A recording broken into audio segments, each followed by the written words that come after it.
side, and we'll even it out for you on the side. Thank you.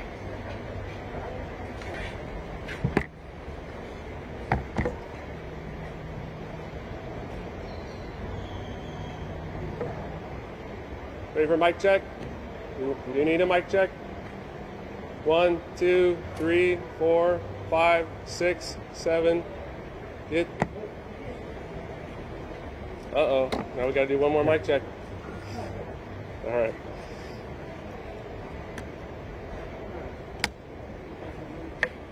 Good afternoon. My name is Blake Dorse, Division Chief with the Oceanside Fire Department. I'll introduce who we have in front of you today. Starting to my left, City Manager Jonathan Borrego, Mayor Esther Sanchez, Deputy Mayor Ryan Keim, and Council Member from District 1, Eric Joyce. On my right, Fire Chief David Parsons, Deputy Fire Chief Jess Specht, Lifeguard Sergeant Jonathan Chesner, and City Engineer Brian Thomas. We'll begin today with an update on the fire operations from Deputy Fire Chief Jessamine Specht. All right, thank you everyone for coming out today. We're going to give you a brief update on the work that took place over the weekend since our last press conference. One thing I did want to kind of bring to light was we looked at some of the tapes and ran some of the numbers, and our Marine Safety Unit, which is staffed by 2 lifeguards and 1 firefighter, put the first water on the fire 9 minutes after the first 911 call. So really kind of highlight how important that fireboat and that unit is to our city. This morning at 0700 we hit our final benchmark, which is lost stopped. And by lost stopped we mean there is no more active burning, there is no more damage being done to the pier. Essentially the fire is completely out. We felt very confident with that. We had about a 18-hour window from yesterday afternoon till this morning where we saw 0 smoke, 0 activity, and we felt comfortable making that call. Since we last saw everybody, I believe that was Friday or Saturday, the crews did a lot of really hard work. I call it surgical demolition. Our firefighters on the top made our way out to the building itself. Very precarious situation, being 30 feet above the ocean, 1,800 feet off the coast. And we established some safe work zones, and they were able to kind of do some precision demolition to kind of pinpoint some of those hot smoking areas and extinguish those final smoldering spots. Other than that, the crews have done the work. After this afternoon, operationally, we have nothing left to do from a firefighting standpoint, and we will fully transform into the recovery phase. Next, I'd like to bring up Fire Chief David Parsons to speak on the condition and use of the building, as well as some preliminary investigation findings. All right, good afternoon. So I want to give some context, answer some questions about the status of the buildings just before the fire started. Brine box was in operation. In the brine box, they have a cooktop with a hood suppression system, kind of standard kitchen, but in a very miniaturized format. Because it's small, a part of their operation was being done in the rubies, and I'll get to that in just a moment. There's also a sprinkler head in the brine box. So it's a life safety system that was attached to the rubies life safety sprinkler system. It did activate, but being an exterior fire, interior sprinkler heads are not designed to put out a fire like that. There were 2 people working in the brine box at the time. So in the rubies, brine box was using the kitchen for prep. No real cooking going on. The only heat source that was present in the rubies was a hot plate that they would use for hot chocolate, and it was a warm day, no hot chocolate was being made at that time. No activity was going on in the rest of the building at that time. In fact, it was in sort of a pause state after being demolished to get ready for a new tenant. So no active remodeling was being done. Building was essentially inactive. Definitely not derelict, definitely not abandoned, just in a closed state awaiting permits and plans to get a new tenant into the space. Smoke alarms did activate in the rubies. Sprinkler system did activate in the rubies. Again, those are interior life safety systems, not designed stop a fire that's coming from the exterior, which I'm going to get to in just a moment. And everything worked as designed and normal in those buildings. All right, so for preliminary findings, anything I say here is subject to further testing and investigation, but I'll let you know where we are right now. We've identified the area of origin to be the northwest corner outside of the building. No evidence of an incendiary or intentional act was found. We did have an accelerant detection canine provided by ATF and operated by San Diego Fire and Rescue MASS, which is their arson team personnel. That canine found 0 hits and 0 interest. The 0 interest is a separate data point which speaks to there's not even a hint of any potential accelerants in the area as far as the dog is concerned. What that does is it leaves us with accidental causes as the most likely explanation, but that doesn't mean we can necessarily say it was one thing or another, because you have to have a particular device identified that may have failed, and due to the fire and due to potentially falling in the ocean, we're not able to get there. So what we can't rule out is an electrical heat source at the moment. Again, subject to further investigation, subject to further testing, a formal report will be written in a team. One report involves the Bureau of ATF and the Oceanside Fire Department Fire Investigation Unit to wrap that into a package that will be distributed and will be the official findings at the end. Lastly, the fire suppression system that runs along the pier was brand new, finalized in January of this year. It worked flawlessly. We used it as quickly as we could at the beginning. There were 2 additional hose lines put on the ground, approximately 1,700 feet of hose. That's a monumental effort by lifeguards, EMTs, fire personnel to run those 2 hose lines 1,700 feet down this pier.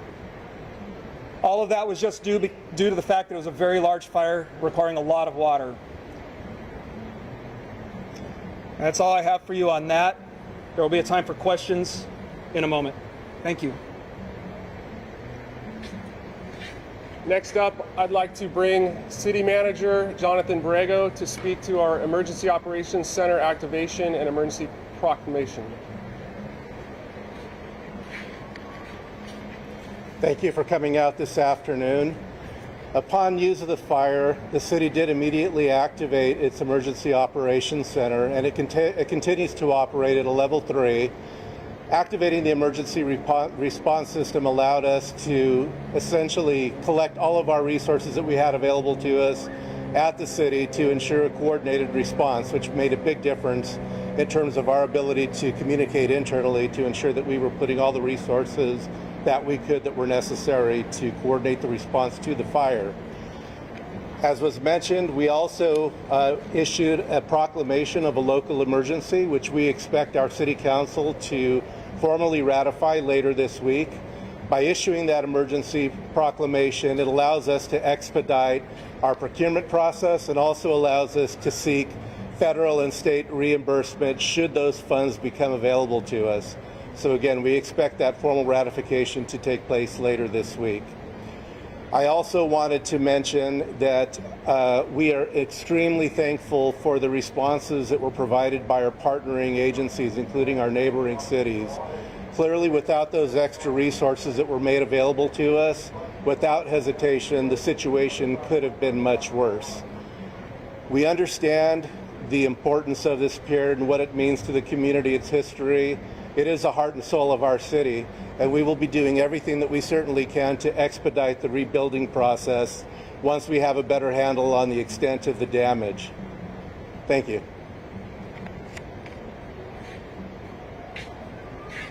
I'd now like to touch on the beach and water quality in the area.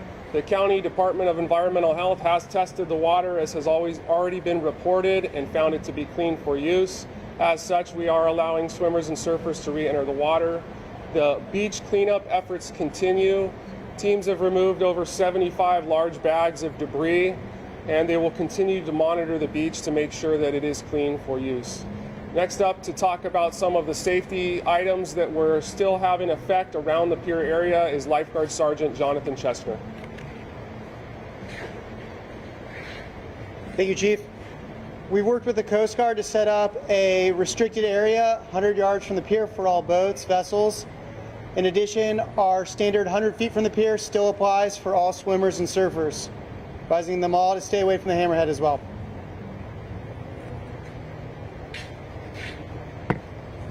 Thank you. Now I'd like to address what's been on everybody's mind within the community, and that's when is the pier going to reopen.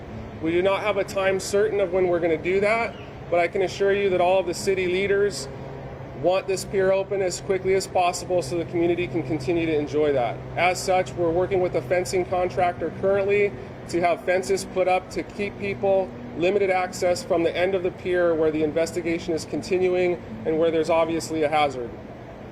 With that being said, as soon as possible, we are going to reopen the pier to the public, and we should have 75% of this pier back open to the public as quickly as possible. At this time, I'd like to open it up to any questions.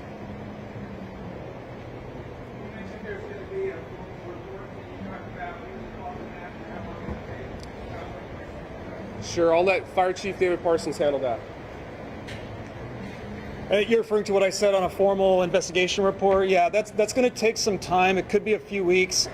They have to send potentially some things out for lab testing and samples, and they do still have to finish interviews. So I can't put a time on it. Minimum of weeks. It could be a little longer than that. It's the best I got for you.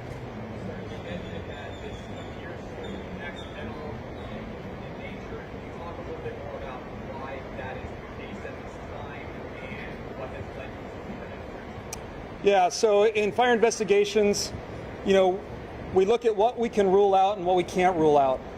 And everything leads us to believe, based on canine reports, videos, witness interviews, fire dynamics, which is how fire moves, and then also patterns that we see in the structure. Everything leads us to believe that an incendiary liquid, which could be indicative of potential arson, none of that's present. We have a lot of video evidence, both from the city and from the public. And then the witness interviews, a lot of statements and interviews point to something going on outside the building and potentially under the deck. That's why I have it kind of at an area of origin, is the northeast corner. We haven't nailed down to a point of origin. Ideally, that's where we want to get, but I don't know if we're going to get there with how much damage is out there.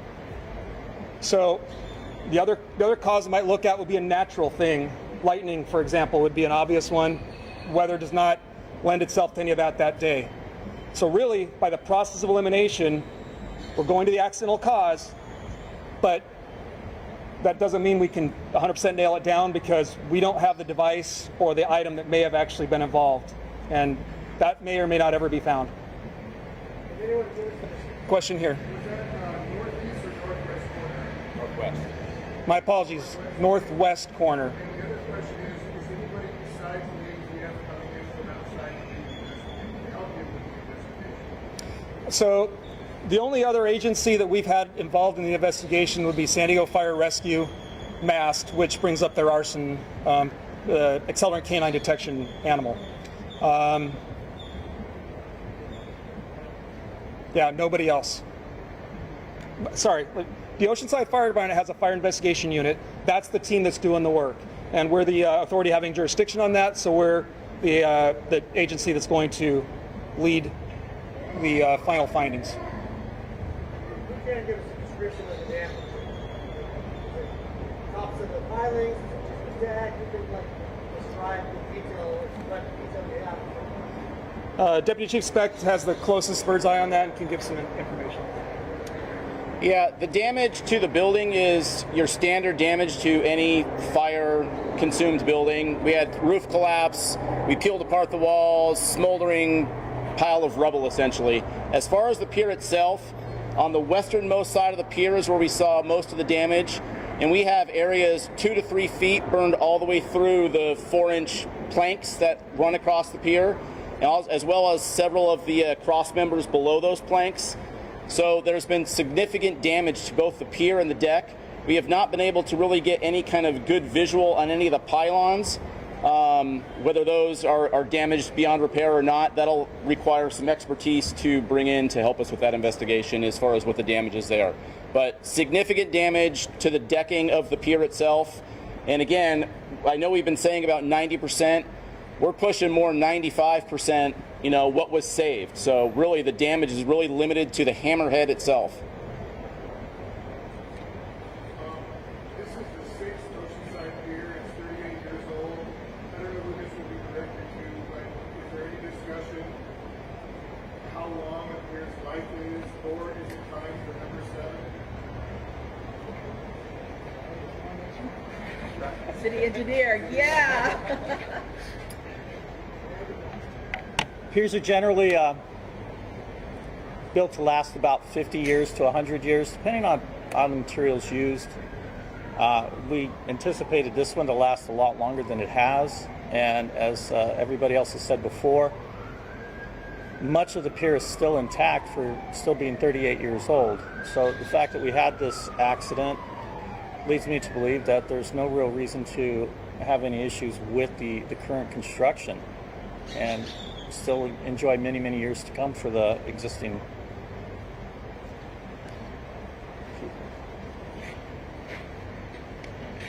Yes, sir.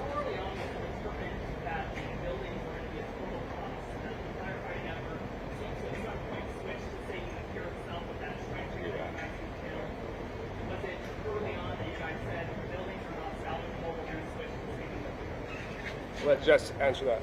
Yeah, so it was made probably within the first 5 minutes that there was going to be a defensive fire. And for us, offensive means we're actually going to be taking our firefighters inside the building. Defensive means we're going to fight the fire from outside the building, putting big water on it. And the initial incident commander called for a defensive fire on the Ruby's building itself within the first 3 to 5 minutes of the fire. So we knew right away we were not going to be entering any buildings. And I would say probably 3 hours afterwards, when we kept getting reports of fire running underneath the pier, that's when we decided to make that trench cut, which was essentially when we said, this is where we're drawing our line. We're not going to lose anything beyond that point.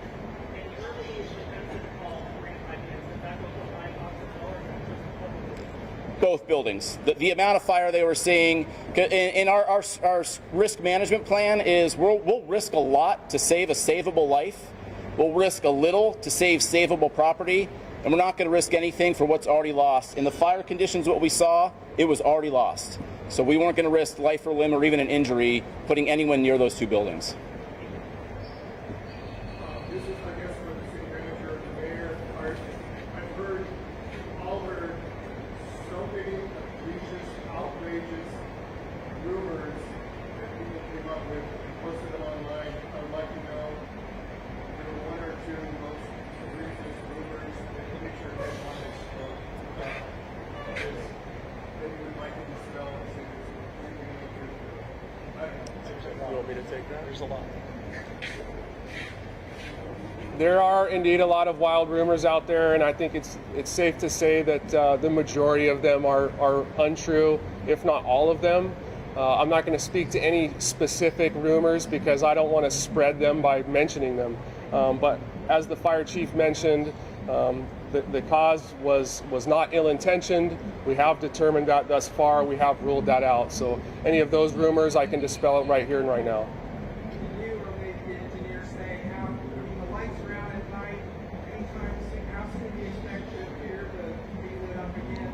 And how long will it take to remove what's left of the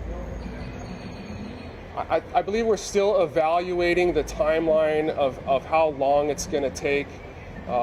As far as the lighting is concerned, that is a concern for us is in regards to boater safety. At night with the lights off, we don't want any boats hitting the pier, obviously, so we have portable light stands that are going to be lit up every single night to ensure that the public safety is at the top of our priority list until we can get the electrical back going and the lights on the pier.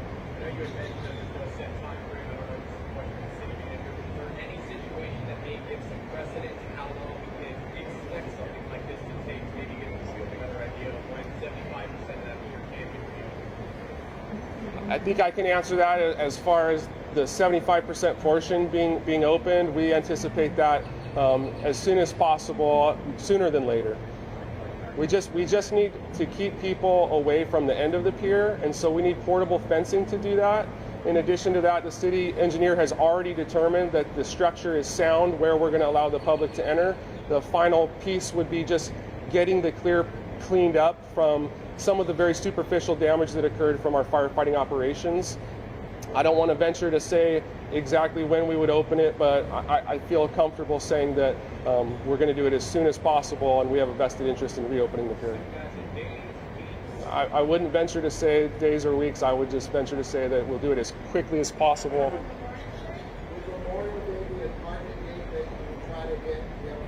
We would certainly be very mindful of the holiday.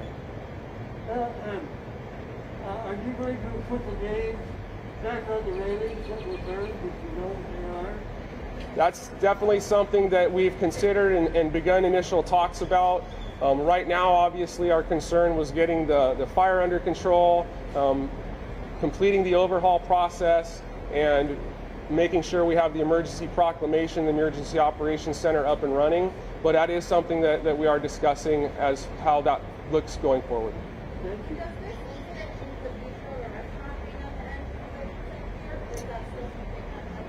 That's still something that we'll need to continue to discuss and evaluate as time goes on. City engineer question, in the late 70s there was significant damage to the end of the pier, and the media used to report they call it amputation, where they actually cut off part of the pier. And as I understand it, the hammerhead part, that's needed to stabilize the pier, and then the pier started swaying, which led to the new pier a few years later. Is there any discussion of amputation or taking away part of the structure of the pier? Not at this time.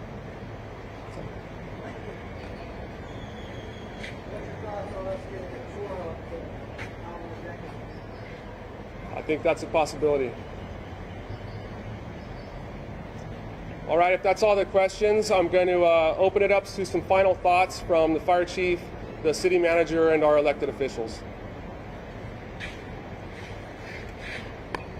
So I'm not going to name every agency that helped us out. I think you've heard me try to do that. There's too many, and I'll miss somebody. But just know from the bottom of our hearts that the fire department, I'll let the city leaders express their thoughts, but from the city's point of view, we couldn't have done this without our help from local, county, state, and federal assistance. There's been so many positive things. The two I'll call out specifically because of their efforts were Manson, which is the contractor doing the harbor dredge. They brought out their private tug, which had fire capabilities, and we engaged them. And then SDG&E's helitanker 729, which made a big difference early on in the firefight. Other than that, all of our partners, from me to you, thank you. We couldn't have done it without you. Thanks. And I would just close by also thanking our city team. Absolutely did an exemplary job of a coordinated effort, and I wish you could see the perspective that I had in terms of how smoothly the team operated, but without the coordinated efforts from our own local staff, again, the situation could have been a lot worse, but the response was immediately and incredibly effective. With that, I'd like to introduce Mayor Sanchez for a few words. Thank you. Good afternoon, and thank you for being here. Words cannot express this deep gratitude that I have and the pride that I have for the folks that work for us, for the City of Oceanside, especially our police officers, firefighters, lifeguards, our defenders.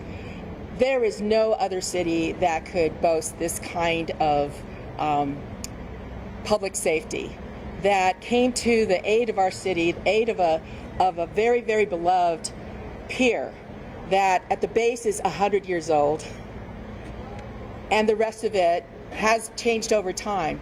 But this is 100 years. This is a 100-year, a century fire that has never happened before. It's never been tried. And our firefighters got there within 5 minutes. 5 minutes. The first boat, and we're going to have all kinds of stories to hear and share about the tremendous courage that they have, that we had practicing on that day. The first boat that went out there for 19 hours, taking only a couple of breaks. The next boat that got there, and this is from the fire department, another day and a half. There is so much courage here that it's just amazing. We'll be sharing those stories. Moving forward, I am eternally grateful for our elected officials. Congressman Mike Levin has been calling us and telling us he's right there wanting to help. He actually joined us at a press conference. We also have Senator Blakespear and also Assemblymember Davies. So we are very grateful that we've got the support. We want to rebuild as soon as possible. That is something that I've heard all over Oceanside, that we want her back as soon as possible. There are other things that we need to talk about, is the restaurant. We'll be wanting to hear from the whole community, right? But at the very least, we're going to bring back 1,954 feet, so it is the longest wooden pier again on the West Coast. So again, I thank you very much. I will be signing the request for emergency meeting as mayor, and so that we can go ahead and have vote on to have the emergency state of emergency for the city of Oceanside.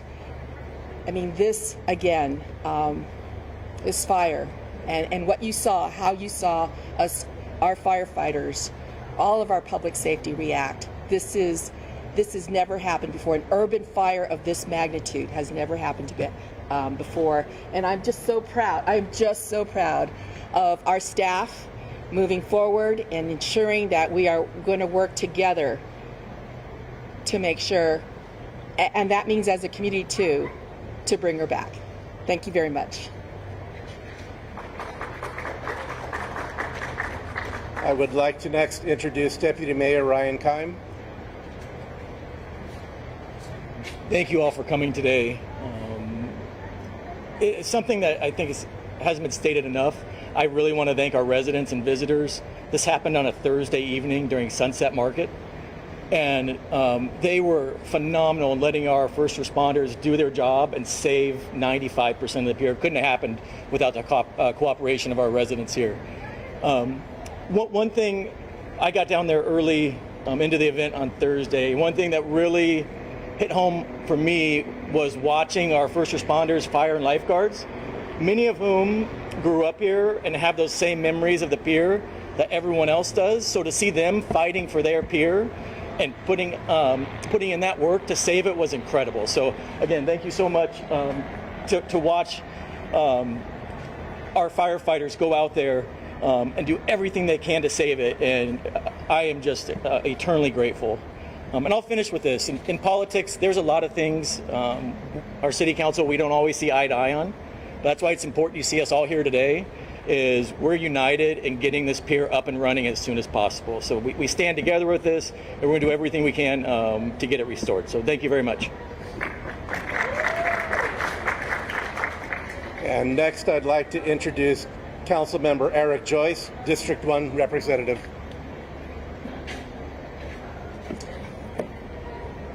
When we saw the smoke coming over the tops of the hotels, our city had a collective nightmare come true. As we arrived down here, we could see our lifeguards and our firefighters putting every breath into trying to save first lives and then a pier that we all hold so dear. In the days that followed, I got messages from around the world. People had just seen images or video of what was happening here and broke out into sobs because of the special memories that they have in this space with a loved one taking their first steps or having their children with them on the pier over the last couple decades. So I cannot say enough how we are just honored to have the best of the best protecting our citizens, and I know that our city, along with all those around our region who consider Oceanside their beach, are thankful for them as well. All right, that concludes the conference in regards to taking media up on the pier. I'm happy to accommodate that. We'll be doing that immediately following this. A couple safety items. We're going to stay 5 feet back from the trench, 5 feet east of the trench. We will not be going on to the other side of the trench, but you're more than welcome to take any video or camera footage as needed on the pier. This is going to be close to just the press, so general members of the public, if you could be respectful in the press tour and just stay down here. All right? Thank you.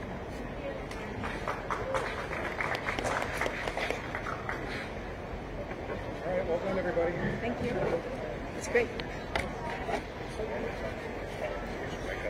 Yeah. Double check because I got a spring for 4 o'clock. So started early investigation showing you started in the northwest corner outside of the cruise. Early conclusion coming from canine dogs, witnesses, and also no signs of like fire starting liquid. I'm just trying to summarize it for like a 5th grader.